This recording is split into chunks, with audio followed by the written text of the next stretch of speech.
Today, let's read Restart by Gordon Corman. Chapter 9, Chase Ambrose. Chapter 9, Chase Ambrose. After the scrimmage, I head down to the locker room to get some player interviews. I arrive just in time to see Aaron slamming the heavy metal door in Hugo's face. He staggers backward, straight into me, and lets out a whoop of shock. "Take it easy, Hugo," I tell him. "It's just me." "Hi, Chase," he manages, his voice faltering. "I'm trying to shoot some footages of the team." He hefts in his own flip cam. "I thought Mr. Leo put me on that," I tell him. "Oh, sure, totally," he says quickly. "We were just afraid you might, forget." "What do you mean, forget?" I ask, a little annoyed. He retreats a step, blushing and looking plenty worried. No offense," he stammers. Before I can reply, the door opens and there's a bear. "I told you it was his voice," he shouts. He hauls me inside, shutting Hugo out again. "He goes with me," I protest. "Ha, good one," Bear laughs. "Seriously, we're covering the hurricanes for the video yearbook." So Hugo gets in with me. He's grateful, but it doesn't make him very happy. He acts like he's tiptoeing around a minefield. I get some high fives, but the team's not in the best spirits.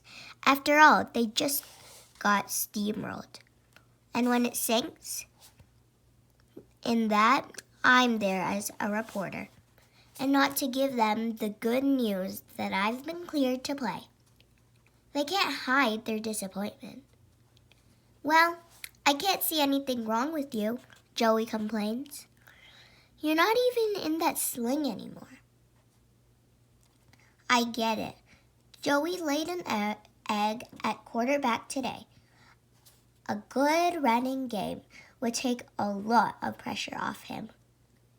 "It's the concussion," I try to explain. "The doctor wants me to be really careful."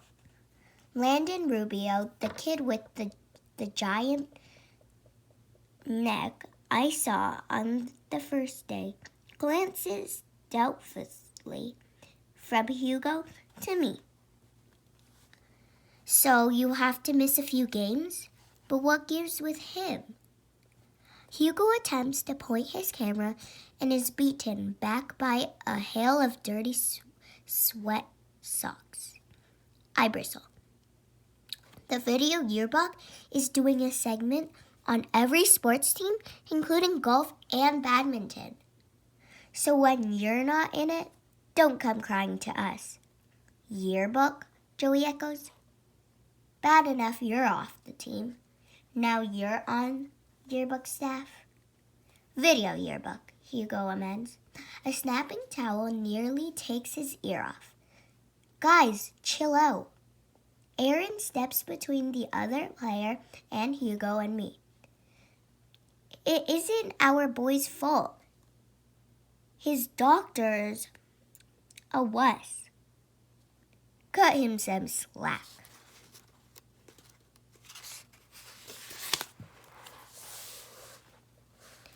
"That doesn't explain why he's running around with the video losers," Landon challenges. "He's not running around with anybody," Aaron explains reasonably. "He's covering the hurricanes. Man, making sure we look good in that yearbook thing. That's how he's helping the team while he's on the sidelines." "Yeah," Rubio snorts. "Bear, if I had a face like yours, I'd appreciate anyone who can make me look good. So shut up." I jump in as peacemaker. "Believe me, guys, I'll be back as soon as I get the word from my doctor." This makes the team happy. I can tell. Hugo shoots me a strange look. But how could I expect him to understand? He doesn't strike me as the kind of guy who plays sports. except maybe in video games. Joey chucks a ball in my way. I watch, almost as a spectator, as my hands reach out and snatch it from the air. Reaction time. A-OK. It feels good, like I'm back to an old self-amnesia couldn't quite rob me off. We do a few more interviews. The guys are chatty with me, hamming it up for the camera like I'm running a selfie service. Hugo gets mostly one-word answers. When I notice, he mumbles that we can fix it in editing. I don't see how any amount of editing could fix what are your thoughts for the upcoming season? Good. Then again, I'm just a newbie. Nobody even trusts to show up for my first video club assignment. When we're done, Hugo can't get out of there fast enough. This is hostile territory for him. But me, I feel like I'm home. Well, I'd love to talk your ear off about my road to NFL glory, Aaron drawls. But Bear and I have to go water some old people. Wait, I'm going with you, I tell them. They stare at me like I've just announced that I'm flying to Jupiter. Dude, you don't have to go, Aaron reminds me. They cut you loose because you got hurt. It'll be fine. That falls flat, so I try again. We're teammates, right? You go, I go. Bear's eyes narrow. Exactly how much do you remember about the Graybeard Motel? Nothing, I reply honestly. He grins. If you want to go there when you don't have to, you didn't just scramble your brains. You knocked them off completely. Come on, how bad can it be? I'm semi-joking, but those two are so stone-faced that I start to wonder. Yikes. What is this place? Frankenstein's lab? Your call, Aaron says. It'll be good to have you back with us, even if you're nuts. The Portland Street Assisted Living residence is about a 10-minute walk from school. I know I was on community service here before, but the place is brand new to me. It's a boring 3-story building with a wide circular drive and a broad landscape front dotted with benches and outdoor picnic tables. There are several elderly people outside enjoying the warm weather. A couple of them wave and call out greetings to us. I wave back. Aaron and Bear ignore them. As the main door slides open in front of us, Bear mumbles, "Hold your breath." It's an odd combination of two smells that don't mix. Fresh flowers and hospital-like antiseptic. Not great, but you get used to it in a hurry. We report to Nurse Duncan, who's the head nurse on duty. She's surprised to see me. I got better, I told her, so I figured I should finish off my community service. The court told you that? She asked doubtfully. I shake my head. I came up with it on my own. We don't believe it either, Aaron jokes with mock solemnity. That's very noble, Nurse Duncan says. Well, I've got you boys on the snack cart today. It doesn't normally take 3, but we'll give Chase a soft job on his first day back. We get rolling cart laden with juice boxes, cookies, crackers, and free newspapers. By the time we get off the elevator on the 3rd floor, Aaron and Bear have helped themselves to have the merchandise. Believe me, they have more Oreos than these mummies could ever gum down, Aaron says when I look disapproving. And I assure you, a perfect one. You've sampled plenty of cookies off this cart. I reach back for a snack, jacking memory, but come up empty. I'll have to take his word for it. Bear tears open a bag and dumps a small pile of ginger snaps into my hand.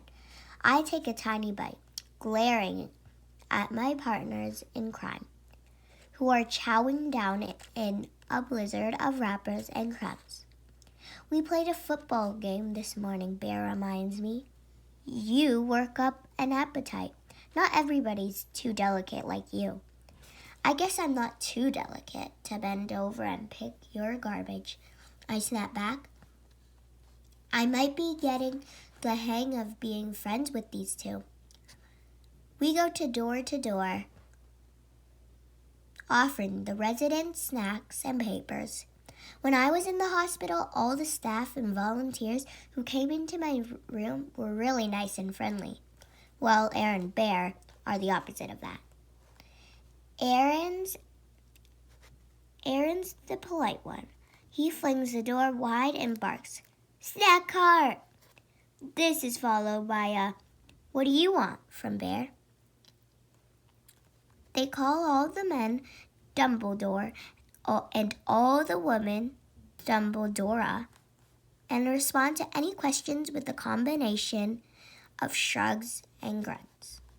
When I can't stand it anymore, I ask what I can do for everybody, and usually end up adjusting bed heights, searching for lost TV remotes, and occasionally calling nurses. "You're slowing us down, man," Aaron complains. "At this rate, we'll never blow this Gertol stand." "Quiet," I hiss. "They'll hear you." "You're joking, right?" Bear sneers. Most of these old fossils can't remember to change the batteries in their hearing aids. The last thing of them heard was the A-bomb test at Yucca Flat. "They're not as deaf as you think," I shoot back. "The lady in 212 definitely heard it when you lit one in her living room." Aaron laughs. Now that's the Chase we know and love. Those jokes are funny when it's the three of us, not so much when the old people are around. Most of them are pretty frail. They definitely deserve more respect than they're getting from us. Maybe Aaron and Bear ran out of patience because they got no choice about community service, and I'm here on purpose. Maybe I was out of patience too before my amnesia made me forget it. But I find the residents kind of interesting.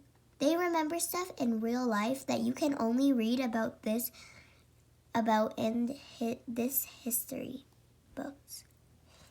There's a lady in 326 whose father was one of the firemen on the scene of Hindenburg disaster.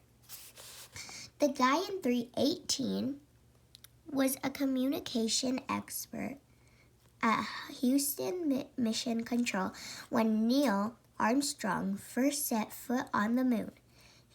In room 209 lives a guy who's totally blind, yet tells the most vivid stories of growing up 2 doors down from Baseball Hall of famer Joe DiMaggio.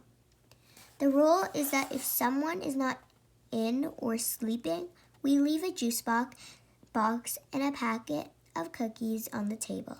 The man in 121 is snoring enthusiastically in an easy chair when I notice the black and white photo on his nightstand. It's a picture of a young soldier bowing his head to receive a military decoration from an important-looking man with round steel-rimmed spectacles. "Is that President Truman?" I whispered. Aaron looks bored. "Who cares? Let's get out of here." If this Dumbledore wakes up, he'll take your ear off. But I'm hooked. The only medal you get straight from the president is the Medal of Honor. This guy's a hero. Big deal, Bear scoffs. Back in the day, there were so many wars that they handed out medals like Hershey's Kisses. I sigh and start to follow them to the door. I wonder what he did. They don't give out Medal of Honor for just any old thing. Probably slew a triceratops or something, Aaron suggests with a shrug. Come on, we're almost done. It was a pterodactyl, comes a sarcastic voice from behind us. We wheel around. He's sitting up now, an elderly man, a little bent at the shoulders with a shock of white hair. And I slew it with my stone knife. I step forward. Mister, that's you in the picture, right? No, it's Harry Truman. Can't you see I'm busy? It takes me half an hour to get out of bed and twice that to haul myself across the room with this stupid walker. He's obviously not busy. He just wants to be left alone. Maybe he doesn't like us very much. Apparently, not all the residents are hard of hearing. Aaron and Bear are already slouching out of the room. Sorry, I mumble, following them into the hall. You've got a lot to learn, Ambrose, Aaron tells me. Get one of these Dumbledores talking about his war days, and you'll be here till you're as old as he is. I have to admit, it's probably good advice, all right. I say, let's just finish. We work our war down the hall to the last room on the floor. Almost done, Aaron groans. Just Cloud 10 and we can get out of here. Cloud 10, I echo. You're going to love this one, Bear assures me. You know Cloud 9? Well, this'll bag's at least one cloud up from that. Half the time she's convinced this is some fancy hotel and we're room service. I see the point, but I feel kind of bad for Mrs. Swanson, who bustles around her living room in a frilly pink dressing gown dotted with sequined flowers. She's obviously losing first. She thinks we've come for a visit, and she asks us to move the furniture into what she's called a conversation grouping. Aaron and Bear ignore her, but what harm will it do, really? So I shuffle a few chairs. No big deal. My friends are mugging at me behind her back the whole time, trying to make me laugh. They might be the smart ones. By the time I finish, sweaty and breathing hard, Mrs. Swanson is looking at me like she's too polite to ask who I am and why I'm rearranging her apartment. Aaron and Bear are snickering out loud now. We drop off her cookies and juice and head for the door, but she comes bustling after us, waving her pocketbook. She digs around, comes up with a $20 bill, and offers it to me. Don't leave without your tip, she says. I take a step back. Oh no, I couldn't accept.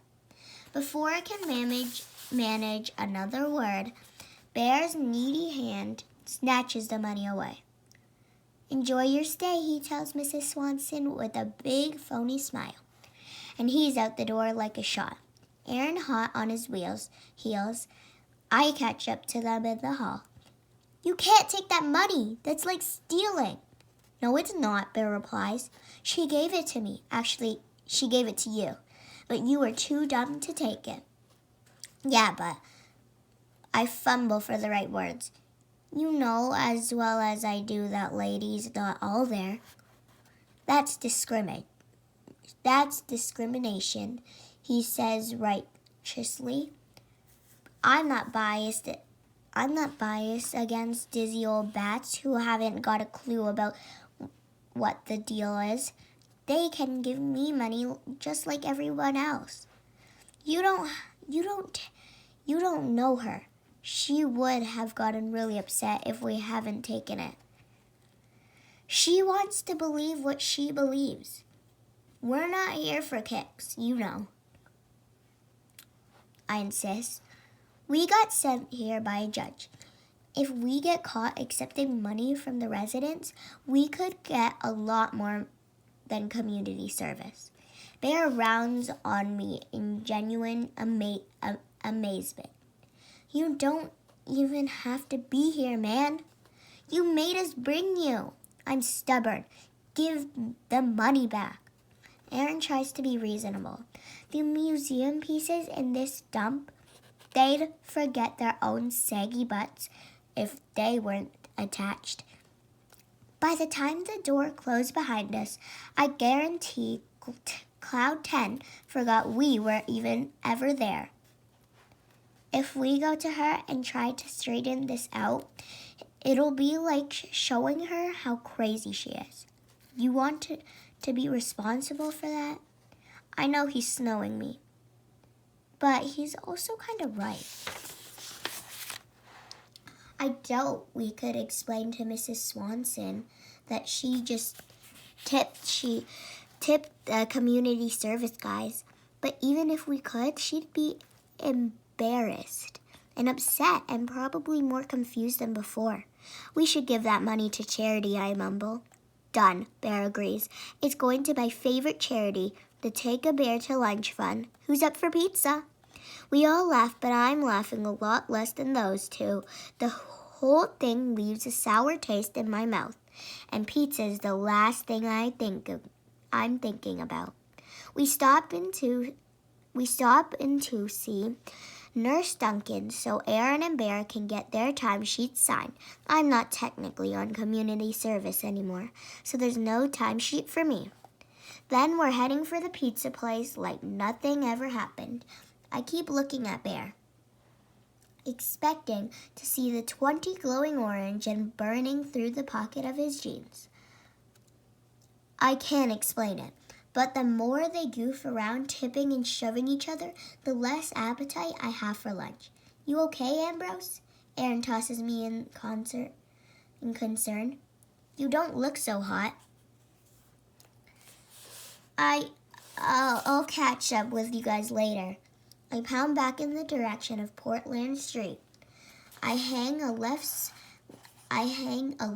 and sprint up to the assisted living residence. Then dash in the sliding door and straight to room 100. I pull a fistful of crumbled bills from my pocket and fish out a 20. Aaron's right. I'd never be able to explain to Mrs. Swanson why I'm giving her money for what she could only see as no reason. No, my plan is simpler than that. I'll slip it right under her door. When she notices it, she'll just assume she dropped it. As I squat down and pass the bill through the gap between the door and the carpet, it occurs to me that if anybody sees me, it'll look like I'm the one doing something sleazy, not the one making it right. Lucky is with me, though, I'm able to return the 20 unobserved. No, not return. I remind myself, I'm out $20 in this deal. I feel a little resentful when I picture Aaron and Bear feasting on pizza that I'm essentially paying for. But it's a small price tag for being able to sleep at night. As I make my way out again, I pause in front of 121, the Medal of Honor guy's room. I squint at the small plaque on the wall, Mr. Julius Solway. The door is open a crack, and I catch a glimpse of Mr. Solway struggling across the room on his walker. Suddenly, a baleful eye is glaring at me through the opening. You're back? Mr. Solway's raspy voice growls from inside. What do you want now? My instinct is to flee, but curiosity gets the better of me. Which war was that? Was it? I asked the old man. You know where you won the medal? The Trojan War, he barks. Remember Achilles? I was the one who got him right in the heel. It stings. But I say, I didn't mean to disturb you. And start away. Korea. He calls after my retreating back. 1952. I turn. It's an honor to meet you, Mr. Solway. You must have done something really heroic. Everyone did, he replies gruffly. A lot of brave men are still buried there. They're the heroes. I'm just the one picked to hang a babble on. I can't keep asking. What did you do? To earn the medal, I mean. I can still only see one eye, but it's impossible to miss the flash of impatience. I stood on my head and spit nickels. Listen, smart guy, when you got to my age, you don't always remember the details of every single event in your life. But I didn't expect a young punk like you to understand that. He closes the door. Old people are supposed to have wisdom. But Mr. Solway is definitely wrong about me. I've already forgotten more than he'll ever know. And that was Chapter 9 of Restart by Gordon Corman. Thank you for listening.